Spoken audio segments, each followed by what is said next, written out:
होतं काम, कळत होतं काम, आम्हाला पुढे काहीच माहित नव्हतं.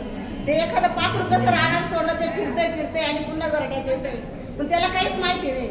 आपण हे काय जमा केलं पाहिजे, कसं ठेवलं पाहिजे, कसं काय केलं, हा पाया तुम्ही आम्हाला समजावला. सर तुम्हाला मी 2006 पासून ओळखते, पण मग आमच्या जेव्हा आमच्या जास्त इच्छा, आमच्या अपेक्षा जेवढ्या आमच्या पूर्ण होत गेल्या, त्यापर्यंत अजून आमच्या अपेक्षा तुमच्याकडून वाढल्या. तर तुम्ही पुढं तुमच्या मागं आम्ही तर पुढे जाऊ शकत नाही एकट्यानं. त्याच्यामुळे तुम्ही आम्हाला सहकार्य करा. आणि आता याच्या पुढे आमचं अजून असं म्हणणं की आमच्या एखाद्या बाईचा अपघात झाला, काही झालं, त्याचा तात्काळ लगेचच काहीतरी व्हायला पाहिजे.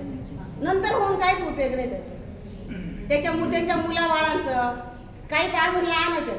आता आमचे झाले 40-42, आमच्याही मुलं लग्नावर आलेले आहेत समजा. पण ज्या काम करताना ज्यांचा काही अपघात झाला तर त्यांची तात्काळ जे आहे ते लगेच भेटलं पाहिजे.